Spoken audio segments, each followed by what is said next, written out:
Alright guys, welcome back to the New England Scrapper. So, today I've got a video that I think you people might find interesting. So, again, another one of my clients that has given me plenty of antique and vintage stuff. I came across a whole bunch of vintage stereos and different things like that. So, I've gone through and I have pulled out the ones that are real nice that I wanted to save. And I'll talk about those in a little bit. They're nowhere near me right now, so unfortunately I can't show them off. But we're going to go through the ones that are not so good, and we're going to scrap them out and see what we can get. I'm not expecting a whole lot from this, but it would be cool to get something. So we're going to start right off by cutting the power cord off, as always. So anyways, I got these with a whole carload that I was going to make a video about. But, as my luck would have it, I wasn't able to. Thanks to my file corrupting and me not being able to pull it off the GoPro and have it work. So, anyways, what I did was I kind of, I went through and I pulled out, there's a little piece of copper in there. That's interesting. I wonder why that was done. Anyways, I went through and I basically took out everything that I thought. I'm just going to raise this up just a tiny bit. Whoops, that's not what I wanted to do.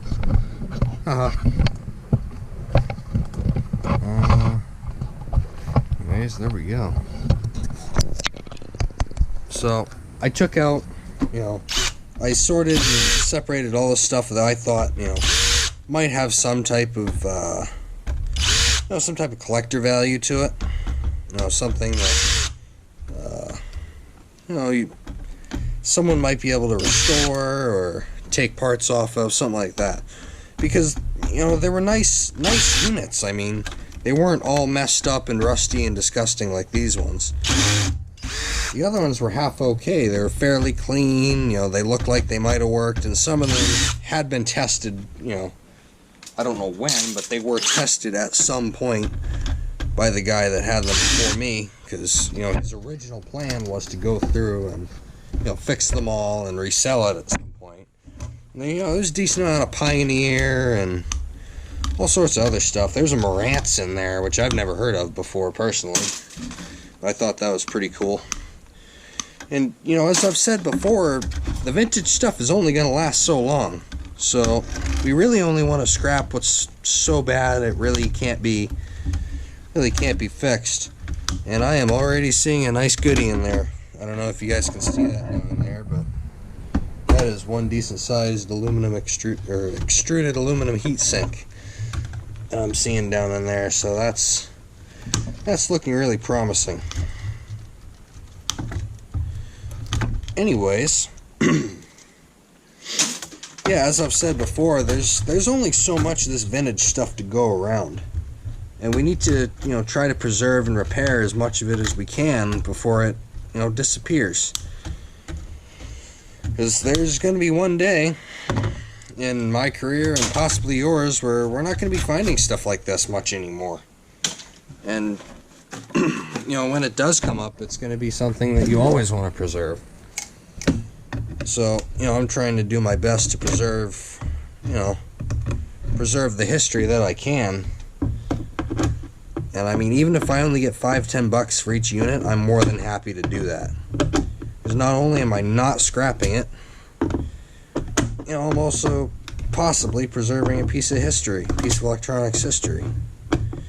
And, if I had more space, I might consider holding on to some of them and trying to, trying to maybe clean them up a little bit. They don't necessarily have to work. But it'd be kind of cool to add to my little, not antique tech, but vintage tech collection that, maybe sometime on the channel we can go over if people are interested enough. Because I think that might be a cool video. So yeah, if that's something you guys want to see, let me know. I'm more than happy to make a little video about it. Honestly, the collection isn't very big right now. There's not a lot. There's no full units, is there? No, there's no full units that I can think of. There's, some processors and think a couple different ram sticks, stuff like that. Just vintage stuff that was too nice to scrap. And just because, you know, I like having, you know, some different things from, you know, days gone by.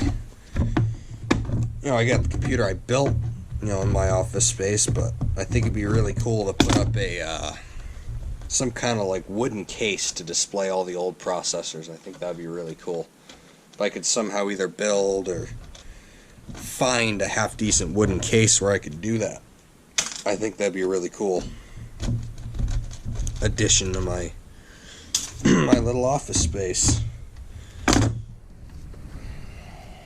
You know, actually, you know, I got one right here that's going to end up probably going into the collection. That's an old Mathco CPU that I got. It does have one bent pin, so I'm going to have to try to repair that. But apart from that, I should be able to get that into the collection, no problem. So I'm trying to only collect stuff that's, you know, really nice and half decent, and these are taking forever. I got to get a drill bit that'll undo these. I don't think I have one. Well, I might have one somewhere, but I'm not quite sure where they're at. Next thing is, I don't know if these are going to have to come off or not. So we're just going to take them off anyway.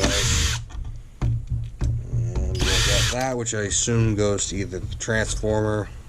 No, I guess not. Thought it might have done, but that thing disappeared. Yeah, I thought it might have gone to the transformer, but now that I look at it, probably not. So, I'm going to keep on going here. And I am still actively working on getting my truck on the road here. Needs some new tires and some other stuff, and needs to be, you know, inspected, stuff like that, inspected and registered. So it's not new, but it's new to me. So once we get that going, it's gonna really help out a lot of different things. So hopefully that's something we'll be seeing pretty soon here. So, you know, as nice as the car I've been using is, it's not ideal at all for this. And really, as I'm, you know, starting to scale up, getting more clients, come out of there. As I'm scaling up and getting more clients, I'm really starting to feel the need for a truck. And, this isn't really going to come out here at all, is it? So, hold on. Nah, it didn't work. Alright, well, I figured the beat it against the ground method might do something, but I guess for this one, there we go. Nice. Alright, see what we got going on in here. So, it's a pretty busy little unit there, as I expected. So I don't know how long this video is going to be. I guess we'll see how we go. You know, if it feels like it's getting too long and I'm blabbing too much and we're not getting too much done, I might shut it down then just so people don't get bored. But you know, hopefully we get some pretty cool stuff in this video. I'd like to get some cool. There's a lot of wires in here. You know, see some cool stuff and, you know, stuff like that. So, I'm trying to figure out how this is laid out here.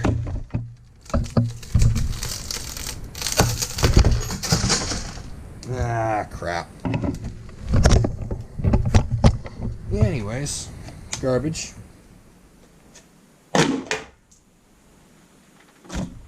Alrighty. So let's see what we got going on here. So I managed to just tip out a bunch of stuff into the same bin. A bunch of IC chips and stuff into the exact same bin that oh crap. The same thing. Not so long ago, so I guess I'm gonna have to clean those up now. Yeah, not a big deal. I did that the other day. I forget if I was making a video or not, but yeah, that was slightly frustrating.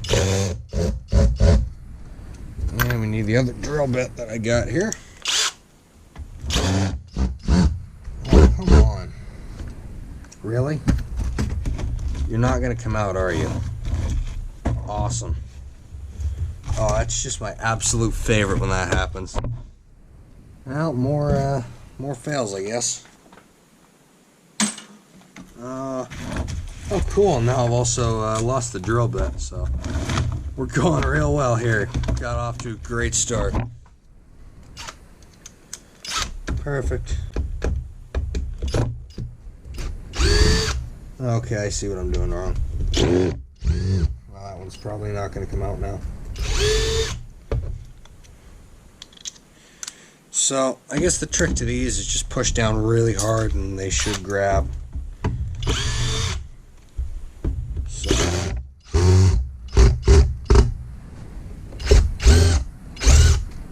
Or not. Oh, cool. It's even loosened up my drill. Sweet. So these might rather hit it with a hammer one. Because, oh man, this one really isn't going to cooperate. I'm starting to become very tempted to just kind of leave it as is and send it off as is. Because I really don't want to spend too much time on it. So I might finish this one up off camera. This one's going to be a real pain in the butt to finish. So, yeah, that's what I'm thinking is going to happen here. Man, there's just so much wiring in here, it's not even funny. It's almost hard to believe the amount of wires that are in this thing. So, okay, so that screw, if I can get that one out, we can get out this low-grade card here. Let's see. Yeah, this is interesting. I've seen some stereos be set up like this, to where they have different boards in them, but they're kind of in a card setup. But they're all low grade, so they're not great, but they're not terrible. I mean, I get a decent price for my low grade, so I'm pretty happy with that. I'm still more than happy to separate and not depopulate, because I can just throw them in a bin. Load them in the truck, bring my board buyer as filler, and that's just kind of the end of it. So I'm more than happy to still sell low-grade boards as low-grade boards. Now, if I remember correctly, E-Waste Ben had said that he was I know he said he wasn't buying low-grade boards from people anymore, but I don't know. I can't remember if he said that he was starting to, starting to consider not bothering selling low-grade boards at all as low-grade boards and just bring them to the scrapyard. I can't remember if he said he was considering that or not. I know some people in other places definitely are. A lot of scrapyards are buying them as irony aluminum, which I find interesting. I know my yard will buy them as e-scrap, which I guess I could technically pawn off this entire thing as e-scrap. This entire unit.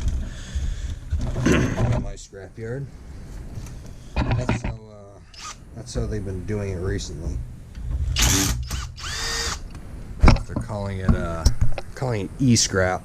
So that's circuit boards and computers, and more than once when I started going there, at least, because my light iron pile is always full of old, computer shells, and VCRs and all sorts of other fun stuff, flat screen stands, stuff like that. I gotta get my drill. They had actually classed the light iron that I sold them as e-scrap. Whoops, and that somehow let go of the battery. Awesome. So yeah, more than once I had to get that fixed, because they thought that it wasn't, they just saw some of this stuff maybe with some wires or a circuit board left in it, and they just kind of classified it as e-scrap automatically. So that doesn't really happen to me much anymore, but that was a slight frustration. And just kind of another reason why you should always check your ticket before you cash out. It's always worth let's see here. That and another issue they were having with their system. I don't know why it did it. I know they weren't trying to scam me or anything, because they are a good company. But there was an issue with some of the e-scrap when it went in the system. That went in under $0.00 a pound, which it shouldn't have been. I don't know how that glitch happened, but it did. And every time I noticed it, I'd just let them know, and no problem, they'd mail me a check to cover whatever it was. But I would be interested to know like how that happened in the system, whether it was just human error or system error, or what the deal is with that. But yeah, I do know they weren't trying to scam me on it, which is kind of good. Good to know they are a trustworthy yard. They have good reviews. People that I've talked to that have been there like it. I like it. I swear by my yard. So yeah, something else I would like to do is maybe do some videos unloading at the scrapyard if they're if they'll be nice enough and let me film in their yard, which some scrapyards don't like so much. So I'm kind of hoping that mine will be okay with it. I know Shark Scrapper, he unloads stuff at the yard all the time. He films there, no problem, as far as I'm aware. So yeah, I'd kind of like to do that, and just kind of show you guys around the yard a little bit, maybe, and just kind of show what it's like here. That and unloading scrap in the snow in the winter is always interesting. That's for sure. Alright, so I don't know if I'm going to get this one out. I might. There we go. Nice. So, yeah, it's definitely interesting around here in the wintertime. Because forklifts don't do so well. Especially the kind that they have there, which would be a Heister 60. That doesn't have any kind of off-road capabilities. So it's definitely interesting watching them struggle to use that in the snow, that's for sure. So I am going to try to get this piece of extrusion off, because it's so nice. I'd hate to leave it on there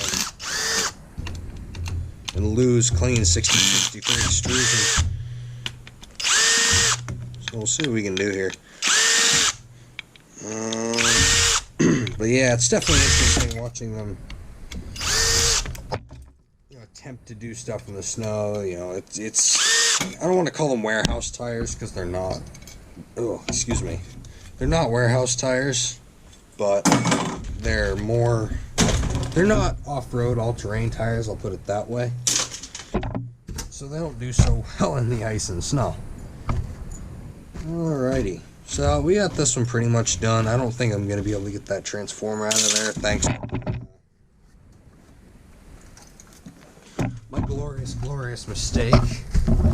So I'm thinking I'm probably not going to be able to get that out of there. I can try to get it out with this, but yeah, it's not happening. That's going to go as light iron. So there we go. That's took a little longer than I thought, but I'm going to end up making this one a single scrap. It's getting late. I got some stuff I got to take care of, and before too long I'm thinking it's probably going to be getting closer to bedtime. So thank you guys for watching. See you guys in the next one. Keep on scrapping, and bye for now.